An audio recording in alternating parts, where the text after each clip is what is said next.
Hi friends, welcome to Friday cinema. ఈరోజు review వచ్చేసి దేవరా.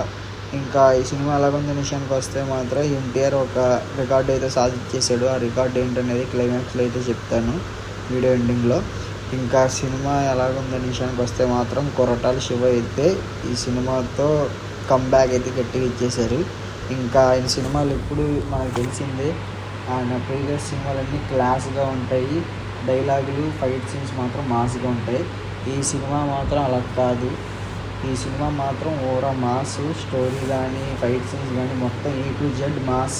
ఎన్టీఆర్ కోసమే ఉన్నట్టే ఉంటుంది స్టోరీ కూడా, సినిమా కూడా. ఇంకా ఈ సినిమా అయితే ఫస్ట్ హాఫ్ అంతా సూపర్ ఉంటుంది. సెకండ్ హాఫ్ క్లైమాక్స్ ఒక 10 to 15 minutes అయితే ఇంకా ఓకే ఉంటుంది. దాని తర్వాత క్లైమాక్స్ ముందు వరకు రెగ్యులర్గానే ఉంటుంది. ఇంకా సినిమా రెగ్యులర్ కమర్షియల్ సినిమానే. మనకి ఎన్టీఆర్ కానీ కొరటాల శివ కానీ ట్రైలర్ టీజర్లో కూడా స్టోరీ లైన్ ఏంటనేది తెలిసిపోద్ది. ఒక ఊర్లో ఒక గ్యాంగ్ అన్ని దొంగతనాలు చేస్తూ ఉంటారు, అందులో హీరో కూడా ఒకరు ఉంటారు. ఇది కరెక్ట్ కాదు, మంచి దారిలోకి వెళ్ళాలి, మంచిగా మార్చాలని ఆ హీరో మారిపోతాడు, మిగతా కూడా మారుస్తాడు. అదే స్టోరీ. అది ఎలాగ తీసాడు అనేది సినిమాలో మనం చూడాలి.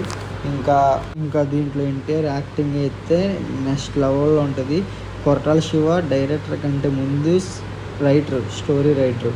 ఇంకా ఈ సినిమా సింపుల్ స్టోరీ అయినా సరే ఆయన రైటింగ్లో, స్క్రీన్ ప్లేలో ఎలా తీసుకెళ్లాలో అలా తీసుకెళ్లారు. ప్రతి ఒక్కరికి పక్కాగా నచ్చింది. ఇంకా ఫ్యాన్స్కి అయితే హై ఫీస్ట్.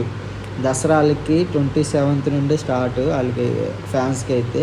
ఇంకా కమర్షియల్గా రెగ్యులర్గా ఆడియన్స్కి నచ్చకపోవచ్చు అంటే కన్ఫామ్గా నచ్చిద్ది. అలాగేమీ ఉండదు నచ్చకపోవచ్చు అని నెగిటివ్ టాక్స్ ఏం పట్టించుకోమాకండి. దీనికి సినిమా రిలీజ్ అవ్వకముందు కూడా చాలా నెగిటివ్స్ అయితే వచ్చినాయి. ఆచార్య అది ఇది అని. ఆచార్య కంటే 100 రెట్లు 100 రెట్లు బెటరు.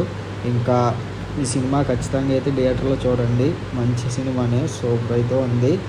ఇంకా మన ఎన్టీఆర్ ఒక అచీవ్మెంట్ అయితే సాధించాడు అని అన్నా కదా, అదేంటి అంటే రాజమౌళితో తీసిన ప్రతి హీరో సినిమా, రాజమౌళి అయిపోయిన తర్వాత రిలీజ్ అయిన ప్రతి హీరోది సినిమా ఫ్లాపే.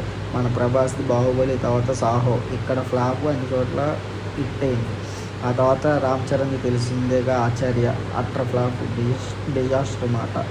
ఇంక ఎన్టీఆర్ది అందరూ కూడా పోయిద్ది యావరేజ్ అనుకున్నారు, కానీ ఈ ఎన్టీఆర్ది RRR తర్వాత దేవరాతో వచ్చేసి బ్లాక్ బస్టర్ అయితే కొట్టేశారు. కొరటాలకు కూడా మంచి కంబ్యాక్ అయితే తీసేసుకున్నారు. ఇంకా దీనికి పార్ట్ 2 అనేది అందరికీ తెలిసిందే, మనకు చెప్పారు. దీంట్లో పార్ట్ 2 ఏంటంటే మనం ఆల్రెడీ కొన్ని సినిమాల్లో చూసేసిన క్లైమాక్స్ ట్విస్టే.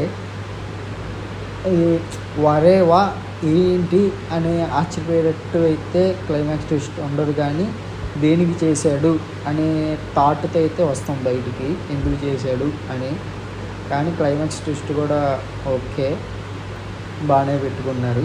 ఇంకా పార్ట్ 2 కోసం అయితే వెయిటింగ్ మాట.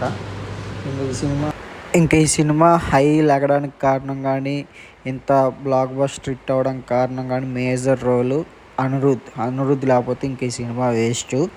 ఇంకా సైఫ్ అలీ ఖాన్ హిందీ యాక్టర్ అయితే ఆయన కూడా యాక్టింగ్ అయితే కొట్టేసాడు సినిమాలో, ఫ్రెష్గా కనిపిస్తాడు. నా రివ్యూ నచ్చినట్టయితే please subscribe to Friday cinema.